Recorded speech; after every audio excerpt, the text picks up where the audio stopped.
So this is my E36 project that I got as a gift. I already knew it had problems when I first got it, but we had to figure out exactly what the problem was. So first thing we did was pretty much do all the basics. Try to change spark plugs and coil packs because it had a misfire in cylinder number 6. And after doing a compression test, we found out it had 0 compression in cylinder number 6. Damn. So after that, had to pull the head off. When we pulled the head off, we realized that it looked like something was bouncing around in there. Maybe a tip of a spark plug or something broke off, and it looked like it was just beating up the top and bottom of the head and the cylinder. And it kind of made a mess, and in that mess, it kind of made a small hole in the head where you could see that's why it had 0 compression. So I bought a new head. So after getting a new head, I decided to clean it up myself because it seems like all head shops locally are backed up for weeks and possibly months. So, but it's not too hard of a process. I basically just took some brake cleaner and used a red Scotch-Brite pad to clean up the old gasket material. Red Scotch-Brite pad isn't really strong enough to mess up the material of the head, so I managed to do that and not, put any big scratches or anything into it. So it's still very flat surface. It's just kind of homemade, but it should work in this process. So I don't know. I guess we'll see.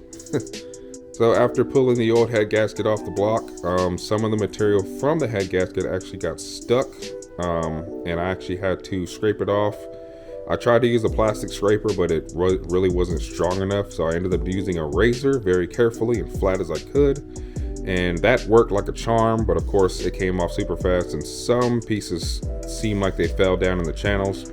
But then I used a shop vac and just sucked everything out, which I think worked perfectly fine because I got to one channel and it's actually sucking oil out. So if it's strong enough to suck oil out, I'm sure it can snag a little piece of paper. So after that, of course, the top of the piston still looked a little rough. And this is probably not recommended, but I took some Forager grit sandpaper and gave it some a light sanding just to get some of that rough edges out, just to make it somewhat flat, and it actually came out pretty smooth again. So pretty happy with that. And yeah, so let's slap it all back together and just send it.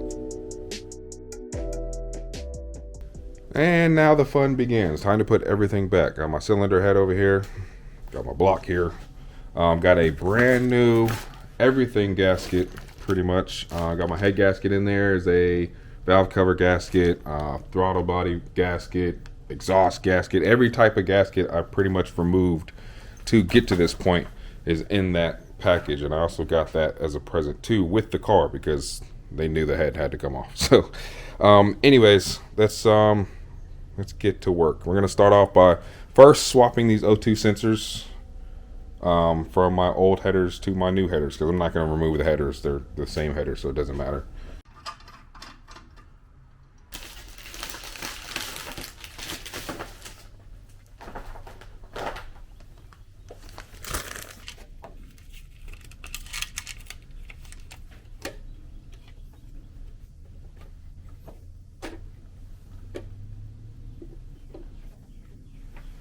All right, we're done. Head gasket is installed. Thanks for watching. Deuces. See you in the next one.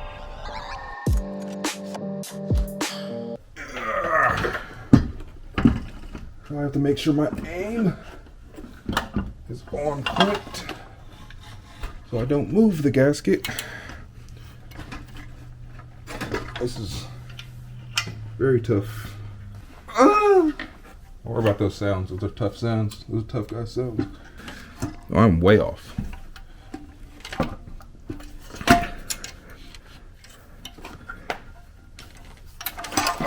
Abort. No!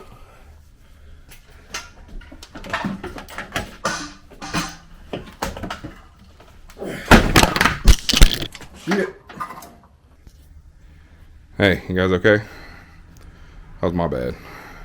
Okay, first thing we're going to do is install one head stud. I have ARP head bolts over here. I know this is for boosted applications. I had them sitting over there saving them for the drift car, because just in case the day comes and I turbo that, I already got head studs. But we're going to put them in here for 2 reasons. One, because it'd be easier to line up, because I could just put the stud in there and I can lay the head down and I can go down into the hole and just kind of slide on there. Two, it's actually gonna be 3 reasons now. They're actually easier to install because the factory head bolts, you have to, torque them, and then you have to use a angle something. I don't even have the tool to get it like another 90 degrees after you torque them. I don't have that tool. And 3, if I mess something up, I can use these bolts over and over again. So with the factory head studs, once you torque them, they stretch and they can't be used anymore. So just in case, for some reason, hopefully not, I got to pull all this stuff apart again, I can still use those same head bolts. So, and number 4, just in case. I have no intentions on doing it, but just in case one day I decide to boost this thing, it already has head studs in it. So just in case. That's 4 things. I think it was 4 things.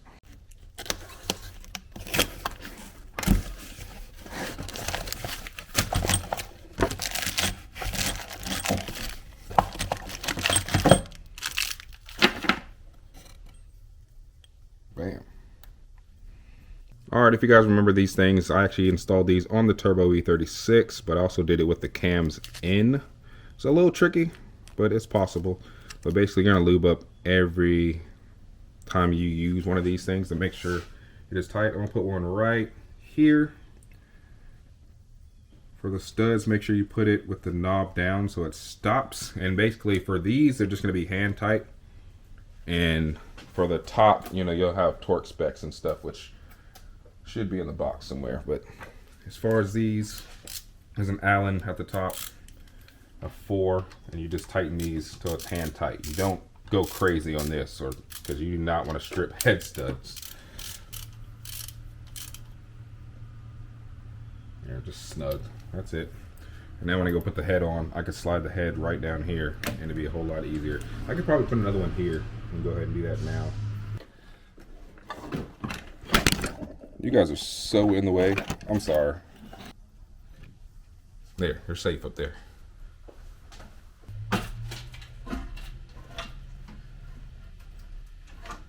There.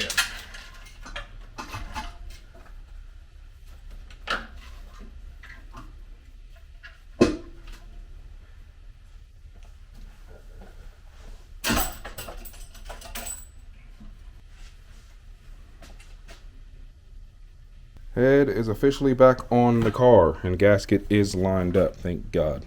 So anyways, yeah, now we gotta put all the head studs in and go ahead and start the torquing process. So per ARP's instructions, they give you this paper when you order, and it tells you, it tells you the car right here, BMW 2.5 liter, 3.5 liter, M50, S50, M52, also S52, but it's not on here. But and on the back, it tells you the order you go in, starting with number 1 right there, which would be, I think that one, I can count later, 1, 2, kind of like a star pattern, basically, just like you would torque most stuff. But you do it in 3 sections. So you do the first run of 25 pounds, then you do the second run of 50 pounds, and the third run of 75 pounds. However, if you are boosting, you add 5 to each of those and you end up with 85 pounds. That's, my math is wrong, but everybody does 85 to 90 pounds when you're boosting. I'm at 85 pounds, and my head gasket is, well, is it holding?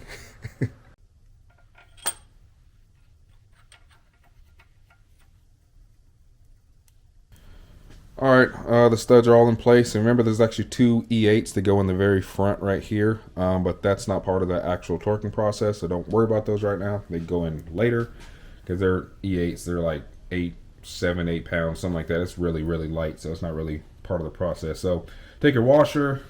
Again, we're going to go ahead and go by this. The paper is actually backwards right now because that's obviously the head. So flip that bad boy up. We're going to count 1, 2, 3, and the 1 rack here is the middle.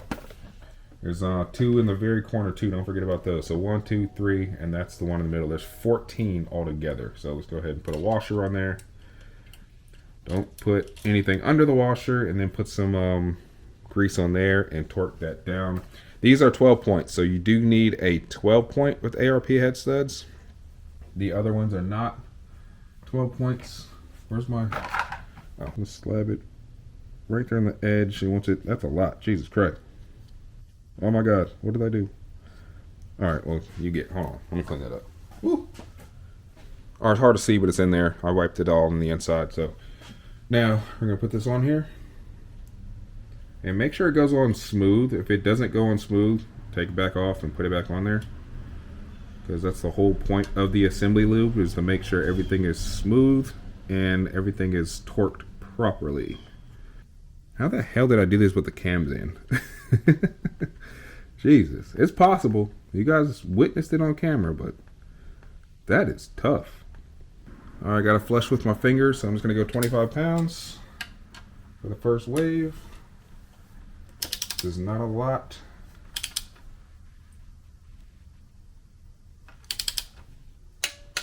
That's it, 25 pounds. And this is gonna be time consuming, so I'm gonna go ahead and skip ahead to the last bolt. That way I can turn some music on, because it's gonna take me like 20 minutes to do all this.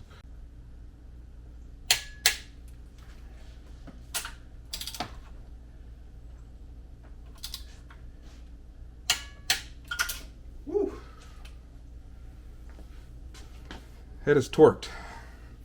That's a workout.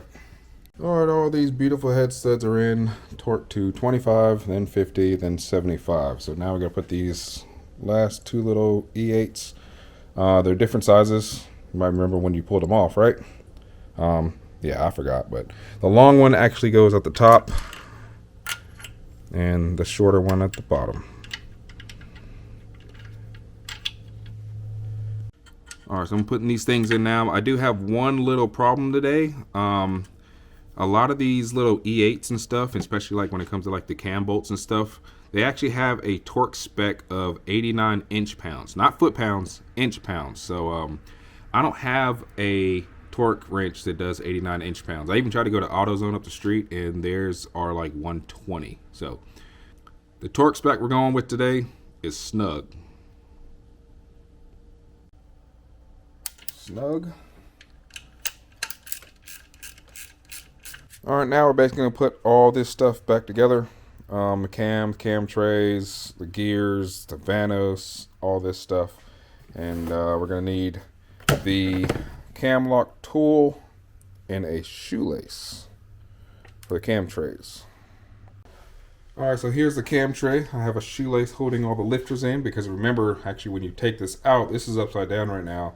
When it's sitting this way, all these lifters will actually fall. So we're actually gonna lay it in place, pull the shoestring out, and then everything will be in place still.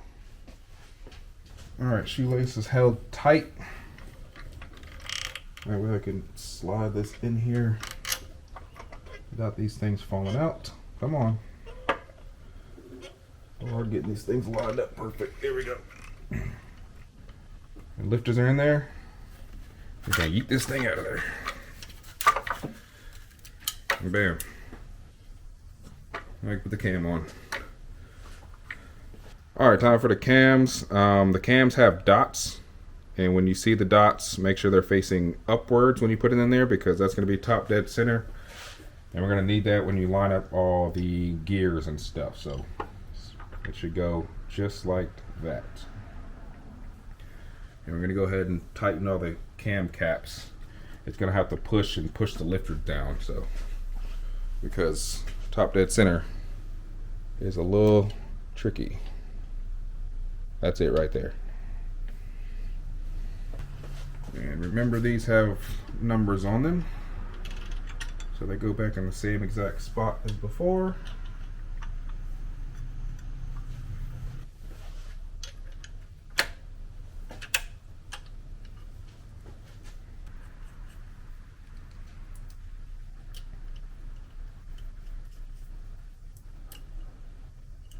All right, just like we took them off, we're only going to do a little bit, quarter turns at a time until it starts to get tight.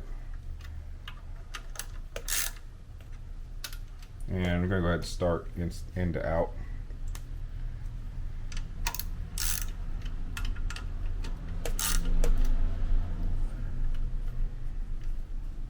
At least finger tight them first.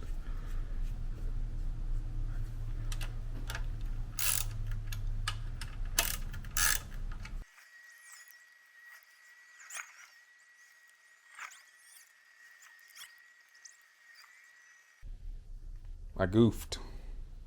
Of course, there had to be one problem. One problem. You can never work on a car and not have at least one problem. So I felt like I was done with the cam caps, and as you tighten them, you know, from middle to outside or whatever, the cams get closer and closer to the bottom, so they feel like they get looser and looser.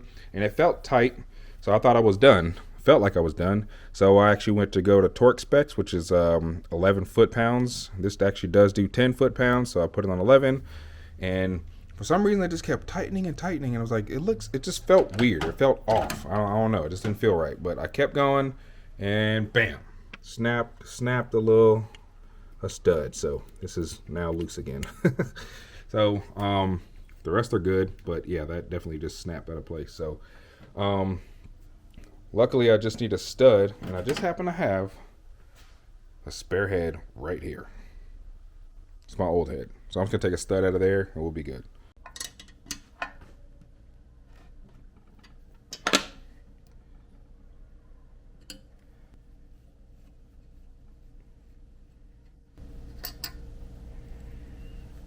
Gotta love a 2-nut method. I don't know how I'm gonna get the other one out because I don't have enough room to do that. But I got one of them. Now the problem with this one is this thread is all snapped off. This is a thinner nut, but it still doesn't go far enough. Yeah, it stops. It stops right there. There's not enough room to put a second nut on top. So, I'm not sure I'm gonna get that one out. Actually, it's kind of easy. It's actually twisting with pliers. Oh, that's great. That's awesome. All right, the new stud is in place, so we can actually just go from there. The cam is already tightened down, so I'm just gonna torque this one down now. The order already messed up when the thing broke, and it just kind of loosened up there anyway, so at this point it doesn't matter. Also, I noticed a huge groove in here. This is crazy looking, and I don't think that's factory. But apparently it was already in there, because if you look at the cam cap, that also has a groove in it. It appears to match. So that's exactly why you use the same cam cap in each place, because now that groove will actually go against this groove. And I don't think I did it because I never rotated these cams. So it must have been there when I took it off. Maybe I just didn't notice. And also, this is not the first time the head gasket been replaced on this car, because looking at it, this is a Victor Reigns. This old head gasket is a Victor Reigns. It says it on here somewhere. Yeah, Victor Reigns. That is an OEM replacement, but from factory BMW, like a OEM actual out of the factory head gasket is not Victor Reigns. And people don't even like Victor Reigns head gasket. So I'm glad I have an L-ring, so I wouldn't have got a Victor Reigns either. So, but that's interesting. So I don't know. Good to know, I guess. All right, new studs are on. I think the cam is finally set. I think I can leave it alone. I think it's good. Hopefully it didn't break. But yeah, so as far as top dead center, if you're worried that after you tighten all the cams it is a little bit cockeyed, which it is right now, that's gonna happen because it has to lay against the lifters. That's all right, because there's a little groove right here. Take a little 24 and you can twist it. So there. Now I just moved it just a hair, and now it's back to top dead center again. So I'm gonna leave that alone. I'm gonna go ahead and put this one on off camera because I need to charge this battery, and hopefully I don't break anything. So see you in a little bit. All right, guys, the other set of cams are in. Luckily, nothing broke. Everything went perfect that time. So they are sitting now flush. I'm rotating them a little bit so everything is flat. That is flat with the dots up there. That is flat with the dots up there. Now we have to put the cam lock tool on there. And to do that, we got to move these studs. These are 10s, so just loosen these up. They should come loose pretty easily. Just a little bit of twisting, and they should come right off. And now we need this bad boy. All right, and these are the cam lock tools.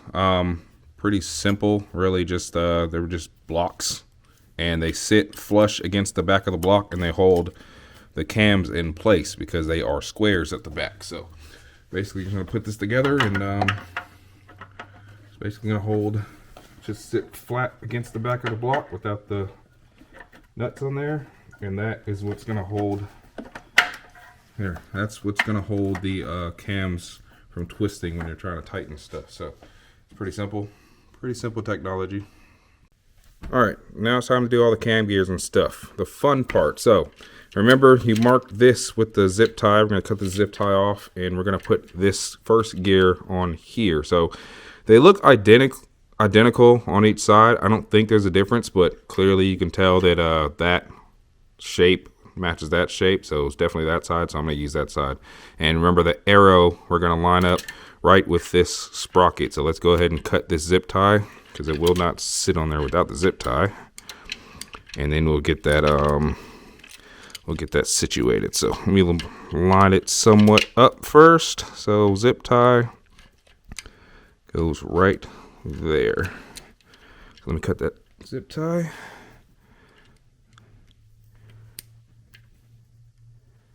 And do not drop your zip tie into the abyss down there. You're gonna have a rough time. All right, now you're on there. And slide that bad boy on there. And this should be on this side. I wonder if I can go over one, because it should. I don't know if you guys can see the holes. Where's my phone? That might be it. Let's take a picture and posted it. That might be it. We could try one more gear, because I might have put the zip tie on the wrong one. Let's try to slide one gear over and see. Let's see. Yeah, that's better. That's exactly where it should be. So I was off a little bit, but I saved it. So if you do mess that up, just important. Let me take another picture. That's where you want to be. Don't worry about those markings, they kind of throw you off, but it needs to be flush on the left side. For our next trick, it's time to put these things back in here. I bought a brand new one. I don't know if you guys remember, I actually snapped a little piece off on the other one.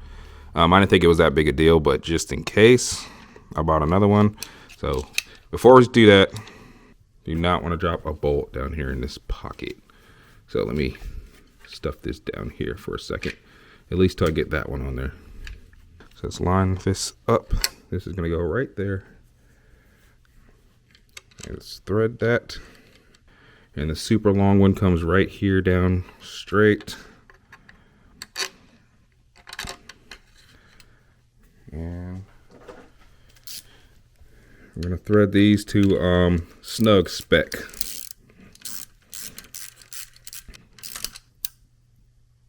Snug.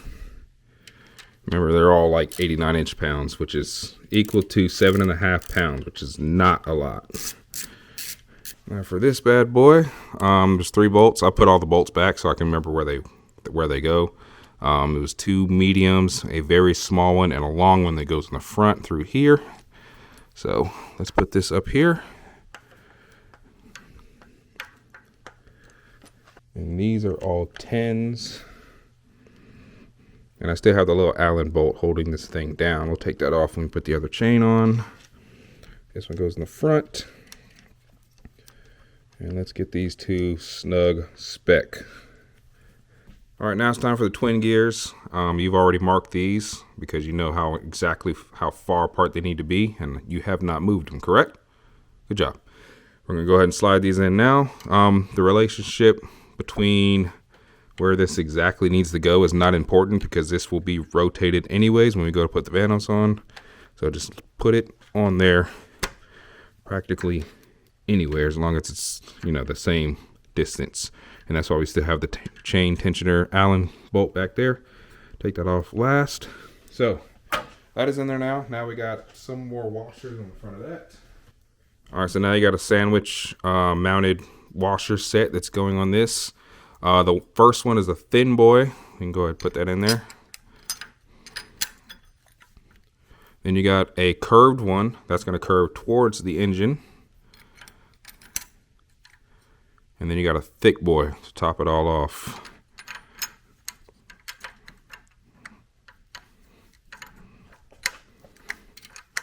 You going on there? You good? All right, that should be good.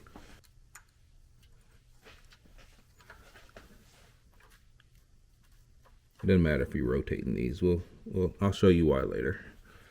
but I wanted to get those lined up too because I have those holes in there still. Let me tighten these all the way.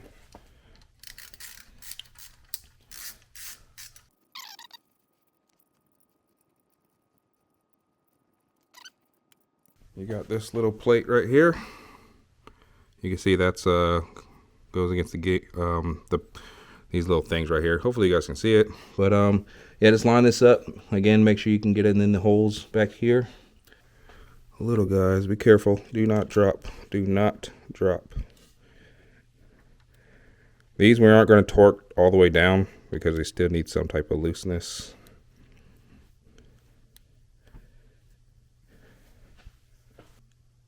I think that back plate is not lined up. Damn, I gotta take all this shit back off. I think this one is not lined up.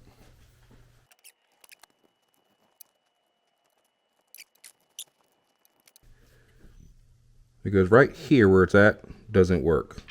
Right there works. That's where it's supposed to be, but it moves slightly. Maybe if I put the chain tensioner. Oh yeah, I forgot to put the chain tensioner in. All right, put that yappa in there. And then when that holds the chain tight, then the hole will be lined up how it's supposed to be.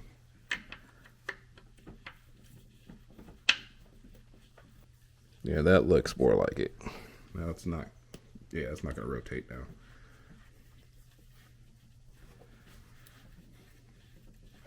All right, repeat. All right, that's going in there smooth. Give me another bolt. And that is also going in there smooth. Okay. Rookie mistake. Learn from me, guys. Or don't learn from me. It's up to you. I'm going to set you guys up in a second to do the VANOS, but first thing we're going to do, take the VANOS tool. We're rotating this all the way down to the right until it stops. A brand new VANOS gasket on there. So this part is a little tricky. These gears are, angled. So we're basically gonna put this thing up close to it, and we're gonna use the thing to go. We preset it by going this way to the right. We're gonna put it up to it, and then we're gonna go this way, and it should suck it in there immediately. So we're gonna hope that works. So line it up with all the bolts like you're putting it on, because you are putting it on. And you gotta push that thing as tight as you can. And when you pull that thing back, hopefully it grabs it. If it doesn't grab it, you gotta do it again. And if it doesn't grab it immediately, you gotta do it again. So hopefully I can get this first try, but I doubt it. We'll see. So we want this thing to whoop. I'll go ahead and use your knob to go at the bottom. As far down as you can. Right there should be good.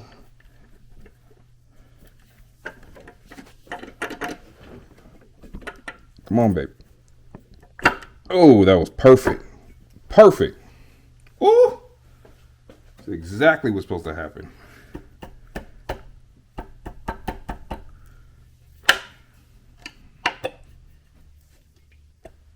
Damn, that was spot on.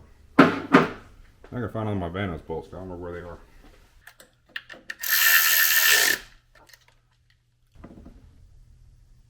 Where'd the little Allen key go?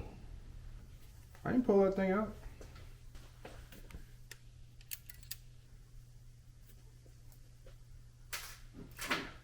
Allen key is out. We gotta tighten these again. I almost forgot.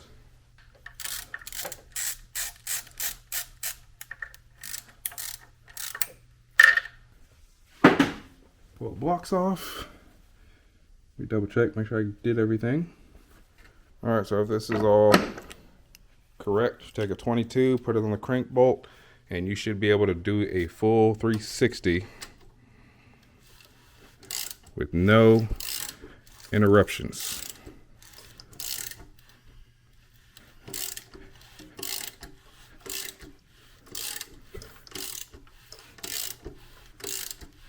Beautiful. And I'm right back to top dead center, and these things are lined up still. So, everything's perfect. All right, guys, well, the head and cams and all that stuff is officially installed. So now everything else that requires putting it back together is all boring mumbo jumbo. Valve cover gasket, intake manifold. I forgot to put the EGR thing from the other head on here before I put it in there. So now I got to do that under the car, which is kind of annoying, or on the side of the car. Got to put the exhaust on, got coolant, radiator, all that stuff. So I'm gonna do all that stuff off camera. I'm not even gonna do it tonight because it's getting kind of late now because I had to stop earlier today. So eventually I'm gonna have this thing put back together, and then we'll start it up and make sure everything's good. So I'll see you guys in a little bit. All right, guys, good morning. The time has come. It's been a couple days for me, but for you guys, probably like 2 seconds, maybe longer if you saw an ad. But I think everything is hooked up now. I have everything hooked up except the cooling system. I still have to do radiator and all that stuff, but I at least want to start it. I think it's in a startable position. I put intake manifold on, valve cover gasket, everything that needs to go on except cooling. So even put my my mid pipe back on. I try to do my cat back, but the cat back is looking a little janky, so it's not really fitting right, and it had some weird hangers on there, and I tried to bend them in place and they just snapped. So I'll just have to take that to an exhaust shop and do that later, but we should be able to start it and make sure everything idles okay, and I don't know, we can do cooling after that. So let's jump it.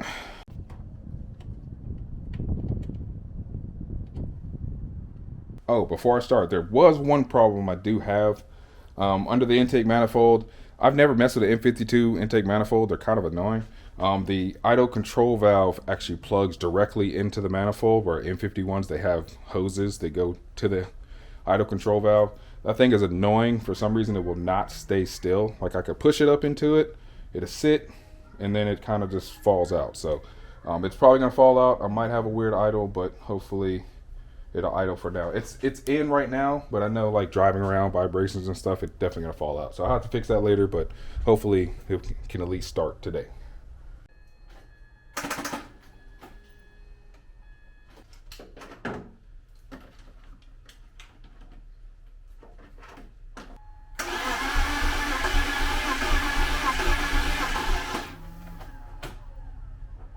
Of course, I'm struggling to jump it right now. Got 2 jump boxes on it, but still not enough. I should have taken the battery out and charged it a few days ago. I meant to, but I forgot. And my other dilemma is, just use another car to jump it. That works, right?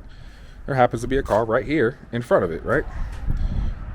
This car's dead too. So, of course, the only car that's sitting in front of it is also dead. I can use literally any other car in this driveway, but this car happens to be dead too. So I'd have to jump this car and then jump this car, which I might have to do, but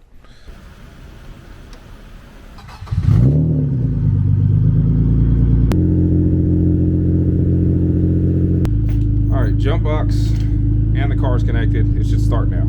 Please.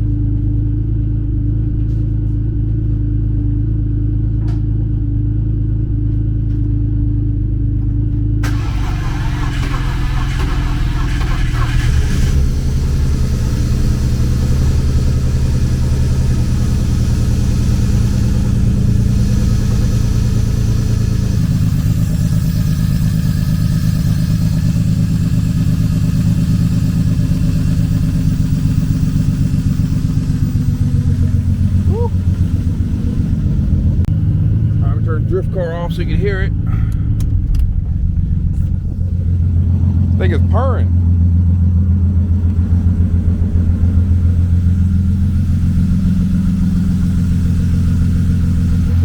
I see a little bit of smoke. I think that's grease from my hands, from the headers.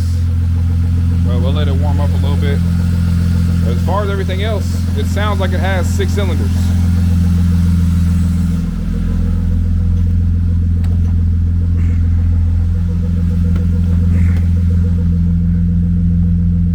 Check engine light is still on. I gotta figure out what it is.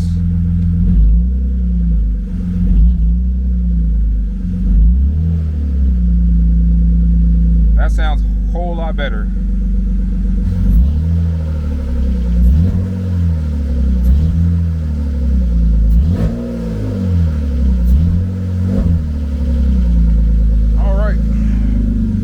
All right, guys. Well, it runs, and it definitely sounds like it has 6 cylinders. Sounds nice and smooth. There's definitely a lot of smoke still coming from the headers, but I think it's like old grease. I also put new gaskets on there, so hopefully the gaskets are setting in and stuff.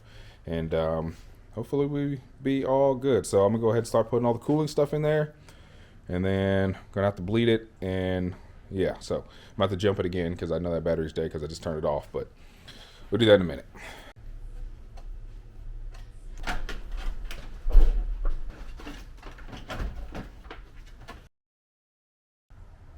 I was 2 steps away from getting this thing started. You know what that is, right? You know what that is, right? Yeah, that's the radiator plug, radiator drain plug at the bottom. I went to go put it in so I can put the fluid in there because that was the last step, and it broke. I'd even over tighten it because it's plastic. I know to be gentle with it, and it wasn't even flush yet, and it snapped. I don't know what happened. It wasn't going in hard. It's just, I'm so frustrated right now. Oh, this is the last piece of the puzzle. Plastic. Damn it. So I gotta find one, but probably won't find one today. I'm tired. I'm going in the house for now, and if I find one today, I will continue. If not, do it another day. All right, just got back from the auto parts store. I didn't really find anything that would help me, so I actually dug through my bag of bolts, and I actually found something that fits the same profile as the radiator drain plug, just metal. So I threw an O-ring on there, put it in there, just went slightly snug, and hopefully it holds. So I guess we'll see. Start the bleeding process. When I'm doing a fresh coolant bleed, I typically like to fill the top radiator hose up first. I'll just pour it straight down the radiator hose and then plug it up, and that way you can actually see it fills up the radiator first, like from the bottom going up, and you can already see there's fluid down here already. I haven't put any fluid in there, so I'm filling it from the bottom. That makes it bleeding a little bit easier. And then from there, you know, I got the car angled like this, so all the air bubbles are coming up for towards the front of the car, and hopefully it won't be that bad. So, you know how E36s are. Sometimes they're easy, sometimes they're not. So hopefully it's easy.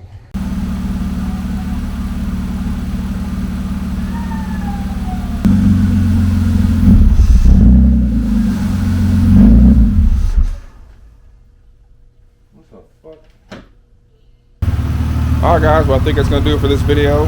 Everything seems to be in perfectly working order. There's not a lot of bubbles coming out. The temperature is holding steady right in the middle. There's heat coming out of the vents. It's idling smooth, the sound smooth, and everything just seems to be checking out. And most importantly, there's no leaks coming from the valve cover at all. And even the smoke I had yesterday coming out the headers, like I said, I thought was just from grease and stuff from my hands, because I don't see any of that either. So everything's perfectly fine. Everything's cool. I think it's a successful job. I was going to try to drive it around the neighborhood, but as soon as I took the cables off earlier and I revved it, it died. So it probably wouldn't even make it out of the driveway. So I'll have to get the battery charged, but do that another day. But this is a successful video, successful head replacement, all 6 cylinders. Still has a check engine light on, but it's probably nothing major, so we'll figure it out in another video. But I think we're good. So thanks for watching. Deuces. I can't wait to do some other stuff to this thing, and I'll see you guys in the next one. Hold on. Y'all ain't even here yet. Hold on.